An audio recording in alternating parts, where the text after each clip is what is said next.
Bab 411, Lucius. Kaisar Petir memberitahu Wester lebih banyak tentang masa lalu. Wester tidak terlalu tertarik, tapi dia tetap mendengarkan dengan penuh perhatian. Ngomong-ngomong, dari mana kamu mendapatkan buku ini? Kaisar Petir bertanya, bahkan aku pun tidak punya yang asli. Seseorang menyerahkan buku ini kepada prajurit berbakat di area 23, kata Wester. Oh, aku penasaran dari mana mereka mendapatkannya, kata Kaisar Petir. Siapa yang memberikan buku ini kepada prajurit itu? Wester menceritakan semua yang dia dengar dari Ratu Cahaya Bintang kepada Kaisar Petir. Kaisar Petir tahu bahwa gambaran orang itu sesuai dengan kenyataan. Dengan kekuatannya, tidak sulit membedakan kebenaran dan kepalsuan. Menarik, katanya. Kemudian, Kaisar Petir menutup matanya selama beberapa detik. Ada sekitar 2 penyihir yang sesuai dengan deskripsinya, tapi mereka belum pernah ke area 23 dalam 100 tahun terakhir, kata Kaisar Petir. Hanya dalam beberapa detik, Kaisar Petir telah memeriksa seluruh wilayahnya dan membaca aura semua orang. Selain itu, dia telah membaca masa lalu kedua penyihir. Sayangnya, ini tidak berhasil untuk menemukan anak bencana. Mungkin jika mereka menjadi lebih kuat dan melepaskan Calamity Affinity mereka, hal ini bisa menjadi sebuah kemungkinan. Tapi saat ini, terlalu banyak orang yang harus diperiksa. Ya, dia berhasil memeriksa semua orang, tetapi dia hanya melihat penyihir leluhur dan yang lebih kuat, dan dia hanya melihat aura umum mereka. Jika dia ingin menemukan anak bencana seperti ini, dia perlu memeriksa semua orang dan menganalisis secara mendalam afinitas mereka. Sekilas tentang afinitas anak bencana tampak seperti afinitas api, es, kegelapan, atau cahaya. Hanya ketika seorang penyihir yang kuat melihat dari dekat atau melakukan tes garis keturunan barulah mereka dapat mengidentifikasi anak bencana. Apakah kamu ingin aku menyelidikinya? Tanya Barat. Tidak apa-apa, kata Kaisar Petir sambil tersenyum. Sudah lama sekali sejak Purge, dan aku tidak pernah menyukainya. Sebenarnya, aku merasa sedikit menyesal. Bukankah itu gelar Dewa Penyihir? Tanya Barat. Yah, kata Kaisar Petir perlahan. Baik, tapi tidak juga. Wester mengangkat alisnya dengan curiga. Kaisar Petir tertawa sedikit karena malu dan mengusap bagian belakang lehernya. Yah, begini, saat Lucius mengalahkan Grandmaster Senjata, dia menjadi sangat marah. Dia pergi berperang dengan penuh keyakinan, tapi rasa percaya diri yang berlebihan hampir merenggut nyawanya. Dia terlalu meremehkan sang Grandmaster Senjata. Dan setelah menang, dia memerintahkan kami dengan marah untuk tidak membiarkan kaisar lain dari jalur lain bangkit kembali. Setelah mengatasi lawan terakhirnya, dia dengan cepat fokus untuk mencapai tujuannya dan meninggalkan dunia kita. Anda tahu, dia ingin menyelesaikan masalah dengan Abominations, yang merupakan alasannya untuk bertindak sejauh ini. Wabah kekejian jauh lebih buruk saat itu. Kami bahkan melihat beberapa kekejian raja dari waktu ke waktu. Tetapi setelah Lucius pergi, ancaman dari kekejian berkurang menjadi gangguan yang menyedihkan seperti sekarang ini. Mengenai keputusan terakhirnya, menurutku semua orang agak berlebihan, kata Kaisar Petir sambil tersenyum malu. Wester memikirkan tentang jalan lain yang sangat lemah dan menganggap kata-kata Kaisar Petir sebagai sebuah pernyataan yang meremehkan. Itu tidak, sedikit berlebihan. Kau tidak pernah memberitahuku, kata Wester. Kaisar Petir kembali tertawa karena malu. Maksudku, ini agak memalukan. Lucius hanya menyuruh kita menghentikan kebangkitan kaisar lain, tapi ternyata begini. Saat itu, kami khawatir ada raja tersembunyi yang akan menjadi kaisar. Jadi, kami membunuh semua raja dan warisan mereka. Setelah itu, segala sesuatu pada dasarnya terjadi dengan sendirinya. Para raja penyihir tertarik pada harta milik raja dan raja lainnya, dan raja penyihir tertarik pada harta milik para leluhur. Itu terus berlanjut sampai hanya orang-orang terlemah dari setiap jalan yang tersisa, dan karena semua orang mendengar keputusan Lucius, mereka membakar semua warisan yang mereka temukan untuk menunjukkan kesetiaan mereka.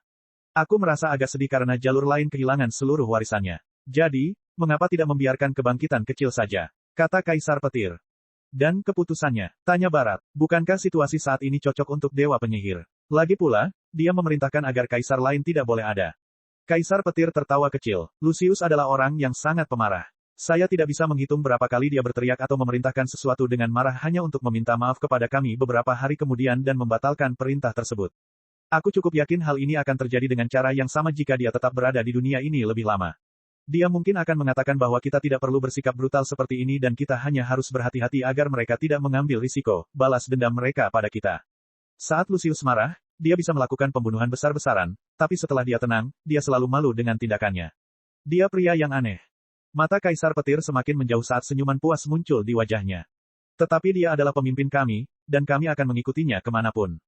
Keheningan beberapa detik berlalu. Bagaimana dengan peta bintang? Tanya Barat. Itu muncul di area pengembangan, dan kemunculannya mungkin merusak keseimbangan. Oh, benar, kata Kaisar Petir. Aku benar-benar lupa alasan kenapa kamu datang ke sini.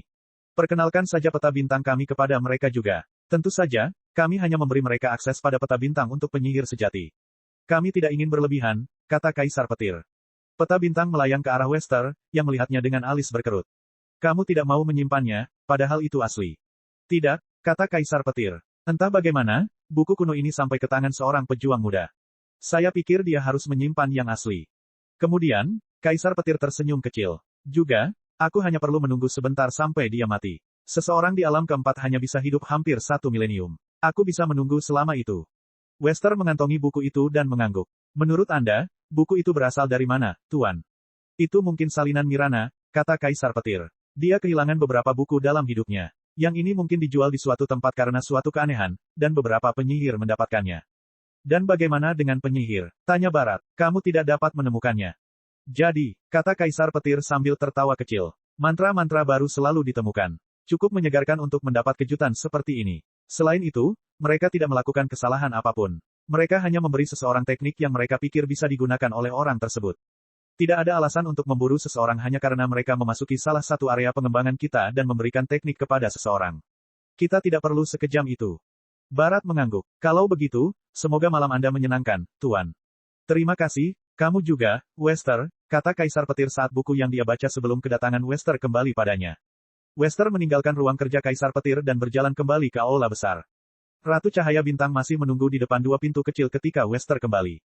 Begitu Wester kembali, dia memanggil dua buku. Salah satunya adalah buku Sang, sedangkan yang lainnya adalah peta bintang untuk penyihir yang dimodifikasi. Peta bintang baru akan diperkenalkan di area 23. Agar tidak merusak keseimbangan, peta bintang untuk penyihir yang dimodifikasi juga akan diperkenalkan, kata Wester. Ratu Cahaya Bintang mengantongi kedua buku itu. Dan asal-usulnya, dia bertanya. Tidak penting, kata Wester. Kaisar Petir tidak berkenan melanjutkan masalah ini. Ratu Cahaya Bintang membungkuk dengan sopan. Dia memahami dorongan halus yang diberikan Wester padanya.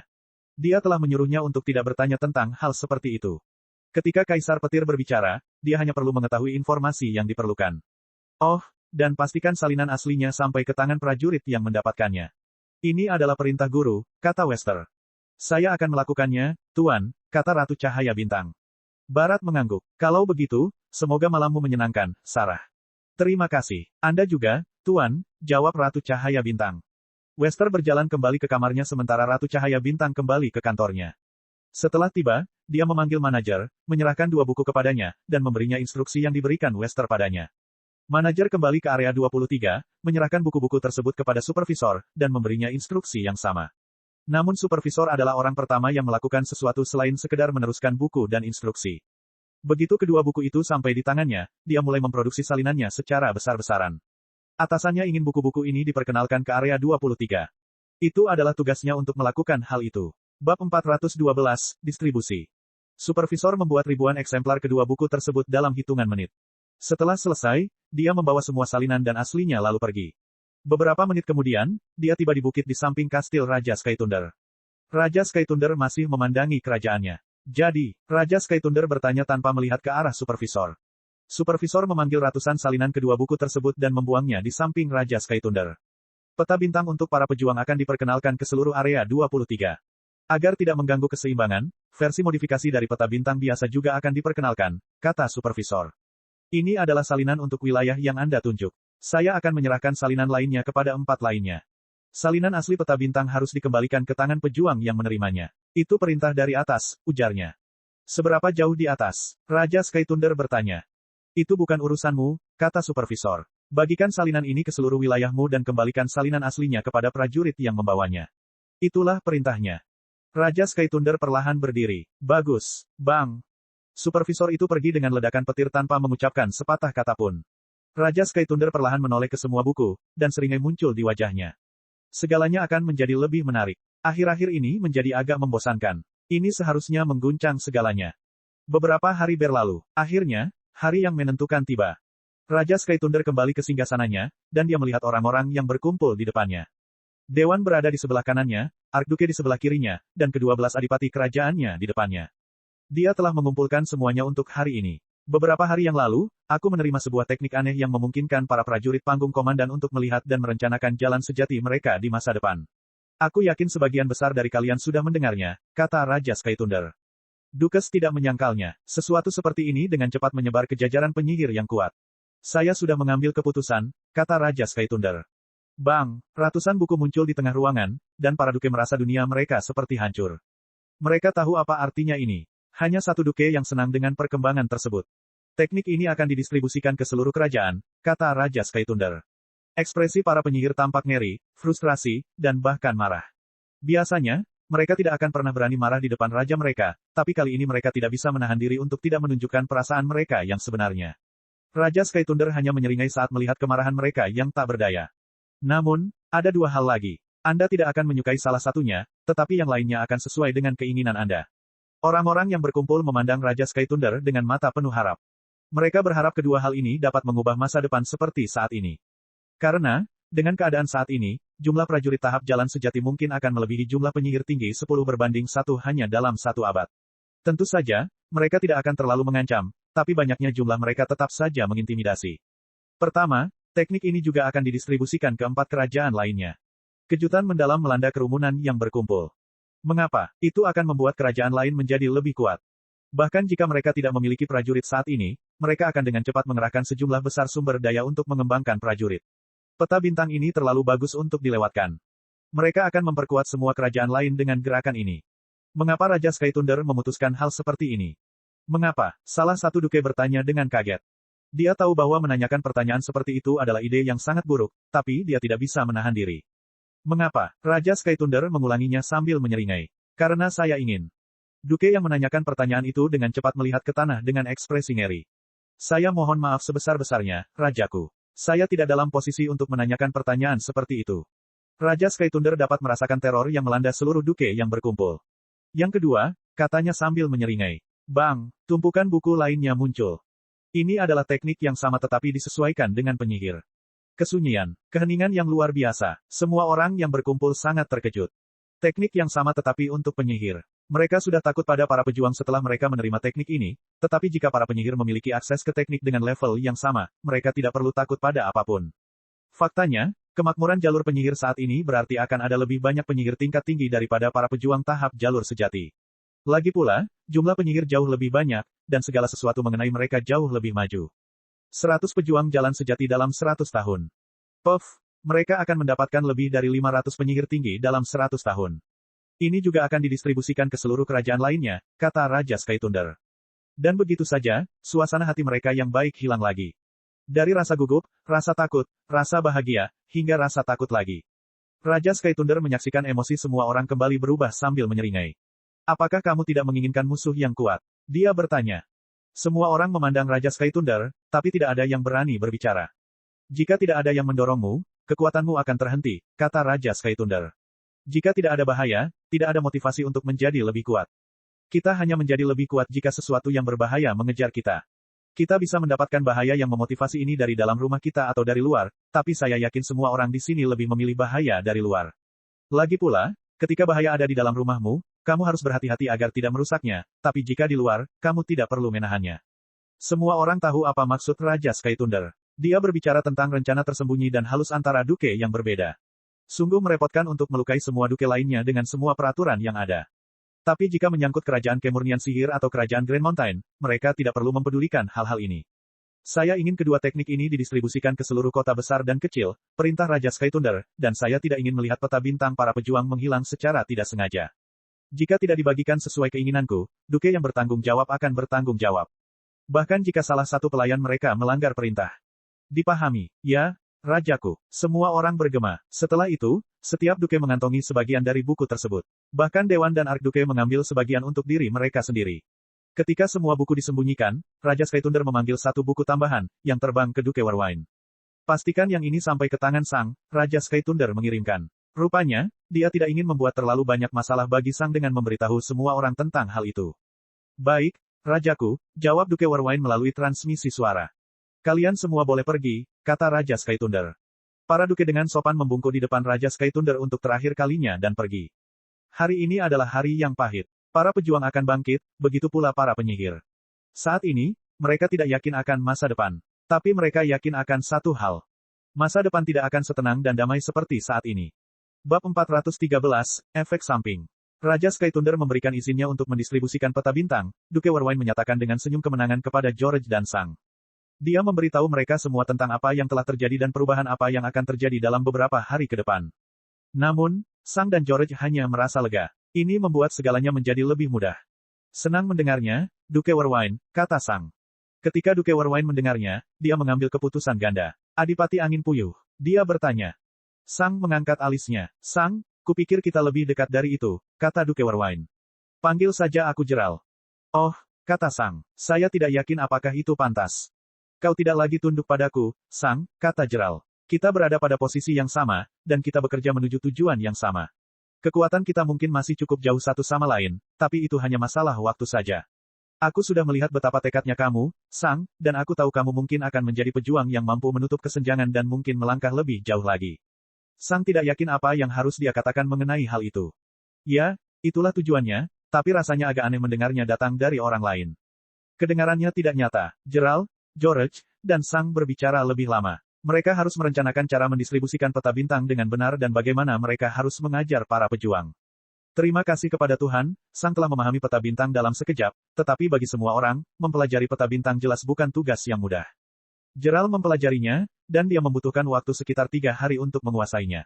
Itu bukan waktu yang lama, tapi kita harus ingat bahwa Jeral adalah penyihir tertinggi akhir. Pikirannya sangat kuat. George masih belum menguasai peta bintang, dan menurut perkiraannya, dia memerlukan sekitar 3 minggu lagi untuk mempelajarinya. Mereka menduga bahwa rata-rata prajurit panggung komandan menengah mungkin memerlukan waktu beberapa bulan hingga 1 tahun untuk mempelajari peta bintang. Mereka harus membuat jadwal yang tepat untuk mengajarkan teknik ini kepada para pejuang. Meminta seseorang mengajari seseorang secara langsung akan mempercepat pelatihan beberapa kali lipat. Pada akhirnya, diputuskan bahwa George akan menjadi orang yang mengajar para prajurit setelah dia sendiri memahami peta bintang. Tentu saja, Sang juga merupakan sebuah kemungkinan, namun ketiganya memilih menentangnya. Sang berkembang sangat pesat, dan memaksanya untuk mengajar orang lain akan merusak momentumnya. Pada tingkat setinggi itu, seseorang tidak menghitung latihan dalam hitungan jam, melainkan dalam hitungan hari. Orang-orang di level ini tidak berlatih beberapa jam dalam satu waktu, melainkan beberapa hari dalam satu waktu. Selain itu, motivasi, inspirasi, dan kreativitas datang dan pergi pada waktu yang tampaknya acak. Jika seseorang merasa sangat termotivasi untuk menggunakan kekuatannya, ia harus memanfaatkannya. Membuat Sang fokus pada hal lain mungkin akan merusak alur pelatihannya, dan itu akan berdampak buruk. Dibandingkan dengan dia, George pada dasarnya berdiri diam. Dia hanya menunggu Mervyn akhirnya mencapai tahap jalan sejati sehingga dia bisa menciptakan jalannya yang baru dan lebih baik. Tak rugi rasanya jika George mengorbankan sebagian waktunya untuk mengajar orang lain. Jelas sekali, Jeral tidak punya waktu luang karena jadwalnya yang padat, dan terlebih lagi, dia adalah seorang mage. Para pejuang pastinya tidak akan menyukai jika seorang penyihir mengajari mereka teknik khusus untuk para pejuang. Setelah saya menguasai teknik ini, saya akan mengajarkannya kepada Ranos dan Soran. Mereka kemudian akan mengajarkannya kepada prajurit panggung komandan paling berbakat sementara saya mengajarkannya kepada guru lainnya, kata George. Setelah itu, para guru bisa mengajarkan teknik tersebut kepada semua orang. Jeral dan Sang mengangguk. Ranos dan Soran akan mempelajari teknik ini dengan sangat cepat, yang membuat mereka sempurna untuk menyebarkan ilmunya.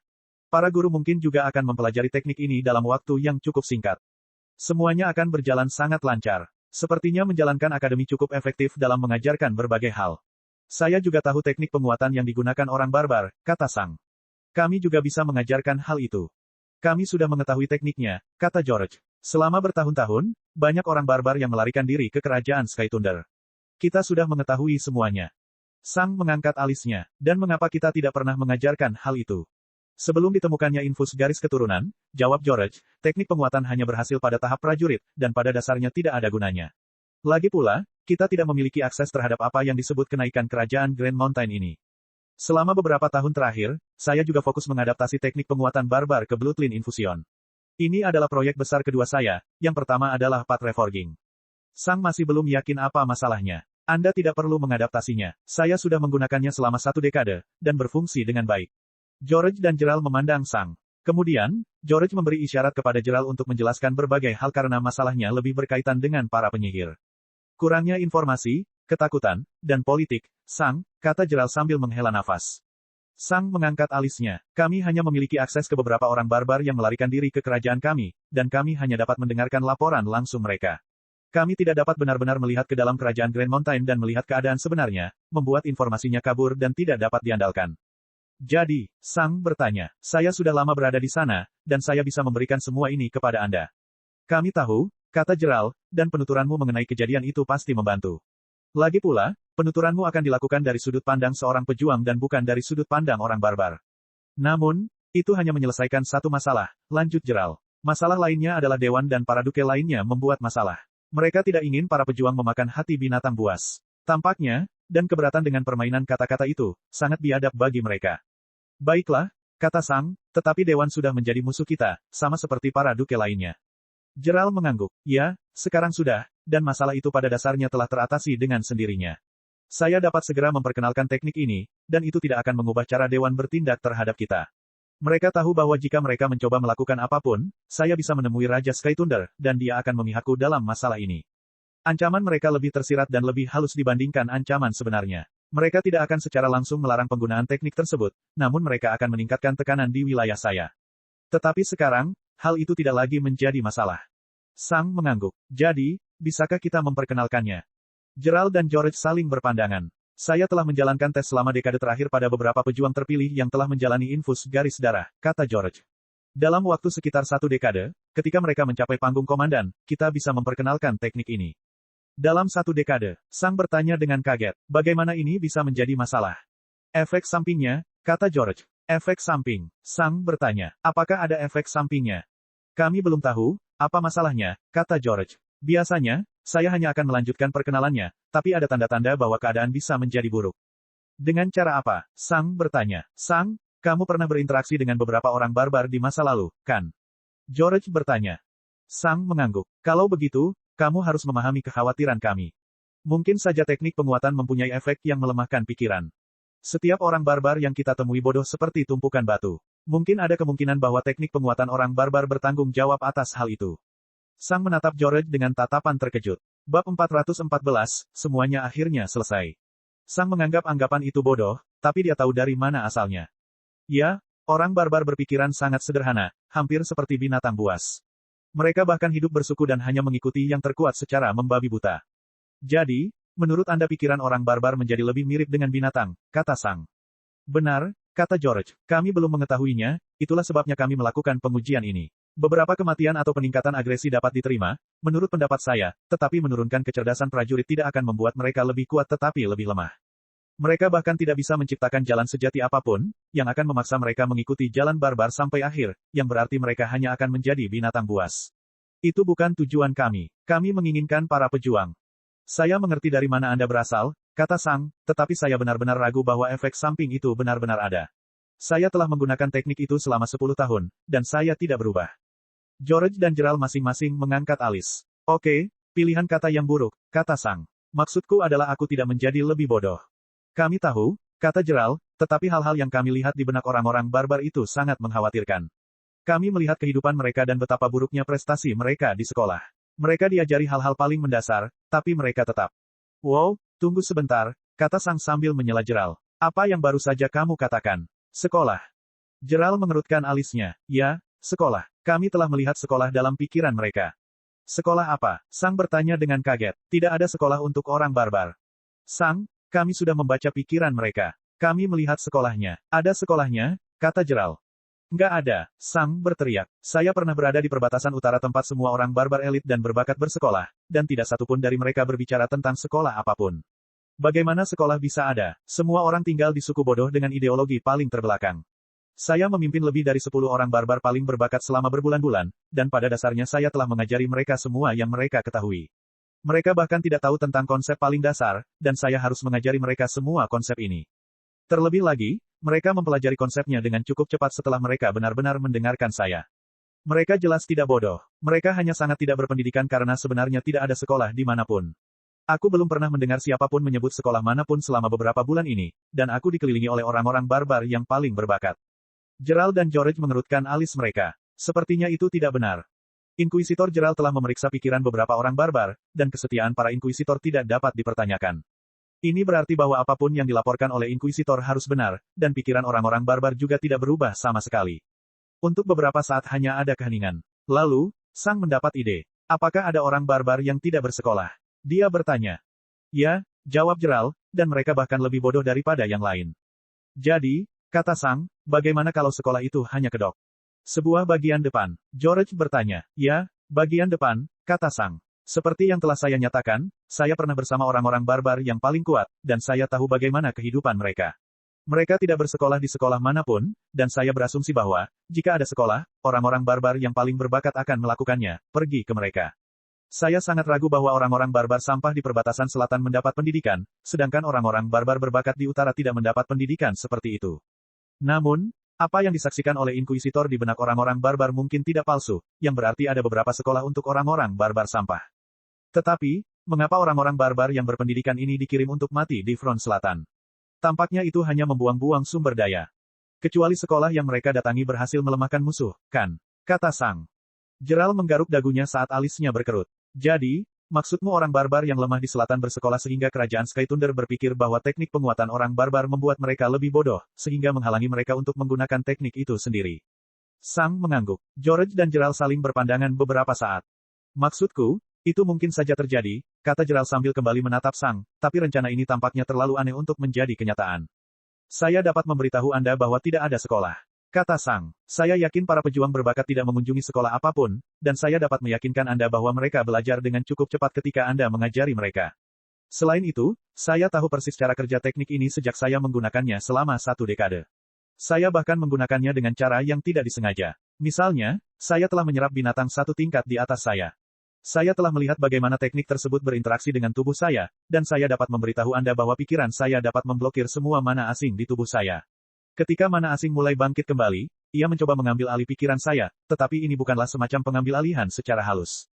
Tidak, ia langsung menyerangnya, dan tekad saya harus melawan kekuatannya. Ini bukan perang perebutan sumber daya di mana ia menguasai sebagian, dan saya mendapatkan kendali kembali. Ini adalah jalan buntu. Ini adalah garis depan. Jika tembok dalam pikiranku hancur, aku akan berubah menjadi binatang buas. Ini berarti mana asing bahkan tidak mencapai pikiranku. Jika itu terjadi, aku tidak akan berada di sini sekarang. Jika hal itu bahkan tidak dapat menyentuh pikiranku, bagaimana cara mengubahnya? Saya dapat meyakinkan Anda bahwa tidak mungkin teknik penguatan memiliki efek halus pada pikiran seseorang, kata Sang. Jeral dan George saling berpandangan lagi. Baiklah, aku percaya padamu, kata Jeral. Saya akan meminta beberapa inkuisitor saya untuk meninjau kembali hal-hal yang telah mereka lihat dalam pikiran orang barbar. Saya akan meminta mereka untuk mencari petunjuk bahwa sekolah tersebut mungkin palsu dan dirancang untuk membodohi kita. Sang mengangguk. Terima kasih. Jeral juga mengangguk. Jika ini benar-benar terbukti benar, saya harus memuji kerajaan Grand Mountain. Mereka sebenarnya berhasil menghentikan kita menggunakan teknik ini bahkan mungkin selama berabad-abad. Maksudku, mereka adalah penyihir, sama seperti kamu, kata Sang. Mereka tidak bodoh. Benar, kata Jeral. Jeral memanggil kristal komunikasinya dan memberikan beberapa perintah. Mereka bertiga berbicara dan merencanakan lebih banyak lagi, dan Jeral mendapatkan jawabannya keesokan harinya. Ya, ada beberapa tanda halus yang membuat sekolah tersebut tampak palsu. Misalnya, guru mengajarkan hal-hal sederhana, namun menjelaskannya dengan cara yang rumit. Dapat dikatakan bahwa semua guru sangat buruk dalam mengajar. Tentu saja, mungkin ada beberapa guru yang buruk di sekolah biasa, tetapi tidak semuanya buruk. Setelah meninjau semuanya, Jeral memutuskan bahwa teknik penguatan barbar juga akan diperkenalkan. Dan akhirnya, semua masalah mengenai berbagai teknik dan jalur pejuang telah diselesaikan. Mulai sekarang, Sang hanya perlu berkonsentrasi pada kekuatannya sendiri dan ancaman dari Dewan dan Adipati lainnya. Setelah membicarakan segalanya, Sang meninggalkan ruangan dan mencari tempat untuk berlatih. Mulai sekarang, dia bisa fokus sepenuhnya pada kekuatannya sendiri. Dia tidak lagi diburu. Dia tidak perlu lagi lari dari zona ke zona. Dia bisa berjalan-jalan secara terbuka. Dia memiliki binatang buas yang kuat di sekelilingnya.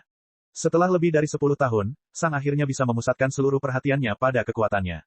Dan dia akan memanfaatkan kesempatan ini. Bab 415, Perubahan. Selama beberapa tahun berikutnya, semuanya berjalan sesuai rencana.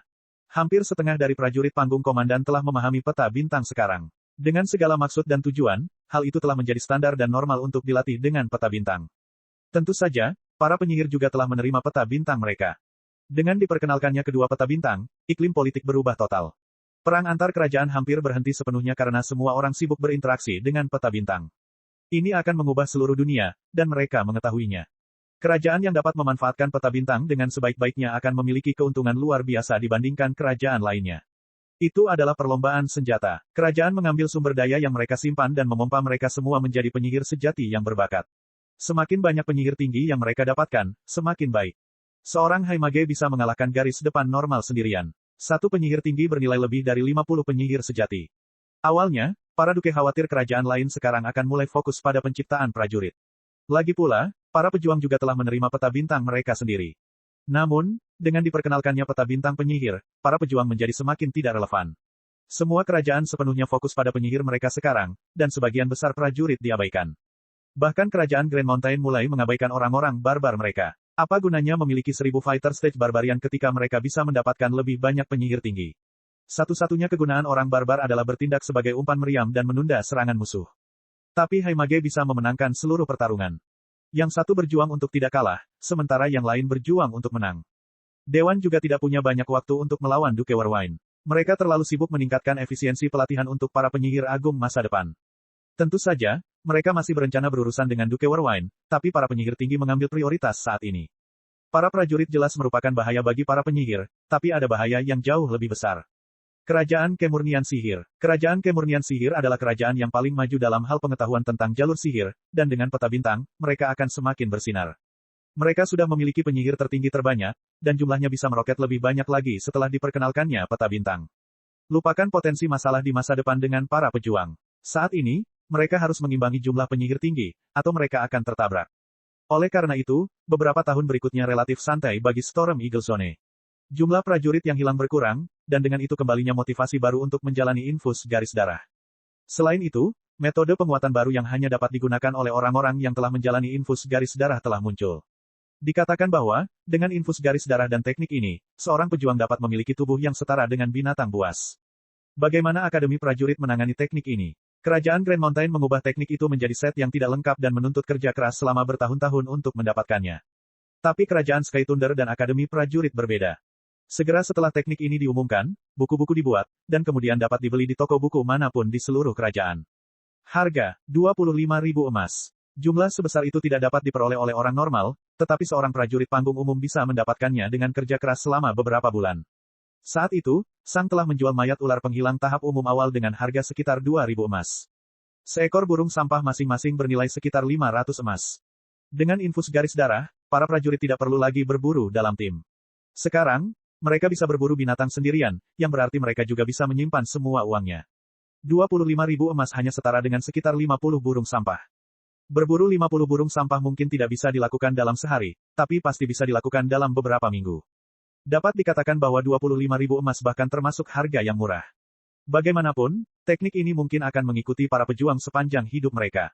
Kita harus ingat bahwa fokus termurah berharga beberapa ratus ribu emas. 25.000 emas bukanlah apa-apa jika dibandingkan. Untuk pertama kalinya setelah sekian lama, Akademi Prajurit dibanjiri permintaan infus garis darah. Untungnya, mereka telah merekrut beberapa ahli dan prajurit untuk melakukan infus garis darah. Selama beberapa tahun terakhir, infus garis darah telah berubah dari kekacauan berdarah yang dialami Sang menjadi proses yang efisien dan bersih. Misalnya, Sang pejuang tidak perlu lagi tetap terjaga. Dengan beberapa mantra baru, para penyihir kini bisa menghentikan penolakan bawah sadar terhadap materi asing. Ini berarti bahwa para pejuang tidak perlu lagi memiliki ketahanan yang luar biasa terhadap rasa sakit. Perubahan lainnya adalah bagian belakang tidak perlu lagi dibelah. Sebaliknya, 2 lubang akan dibuat, satu di dekat bagian bawah dan satu lagi di leher. Sumsum yang lama akan tersedot keluar melalui satu lubang sedangkan sumsum baru akan disedot melalui lubang lainnya. Akademi Prajurit juga telah menciptakan beberapa pengobatan yang pada dasarnya membuat proses pembakaran pikiran seseorang menjadi lebih mudah. Jadi, saat ini, prosedurnya terlihat seperti ini. Prajurit menerima obat. Warrior dibius. 2 lubang tercipta. Sumsum tersedot keluar, dan sumsum baru dimasukkan. Lubang ditutup. Warrior tetap tidak sadarkan diri selama beberapa jam. Warrior bangun dengan tubuh baru. Sepertinya mereka baru saja tertidur sebentar. Sekarang, bandingkan infus garis darah baru ini dengan yang dialami Sang. Ini pasti menjadi lebih mudah dan cepat. Satu tim dapat melakukan sekitar 2 infus garis darah per jam, dan ini sangat cepat. Sayangnya, semua peralatan, waktu, dan pengobatan masih mahal. Seorang prajurit harus membayar sekitar 125.000 emas untuk infus garis darah. Tentu saja, hal seperti ini tidak dapat diperoleh oleh prajurit panggung prajurit, itulah sebabnya infus garis darah dijual secara kredit. Sang pejuang hanya harus membayar kembali biayanya dalam 10 tahun ke depan. Tapi bahkan dengan harga segitu, itu pasti sepadan. Dengan sebagian besar dewan mengabaikan para prajurit untuk saat ini, para prajurit akhirnya mendapat waktu untuk bernapas. Seluruh dunia melakukan persiapan diam-diam. Peperangan terhenti. Serangan terhadap para prajurit terhenti. Para duke menjaga diri mereka sendiri. Hanya dalam beberapa tahun, dunia berada dalam kedamaian. Namun kedamaian itu tidak akan bertahan lama. Cek cek cek cek cek cek cek cek. Rakan-rakan kultivator sekalian, sebelum retret, sila terus berkultivasi untuk jurus subscribe, like, share dan komentar agar sekte novel Sadim terus berkembang pesat.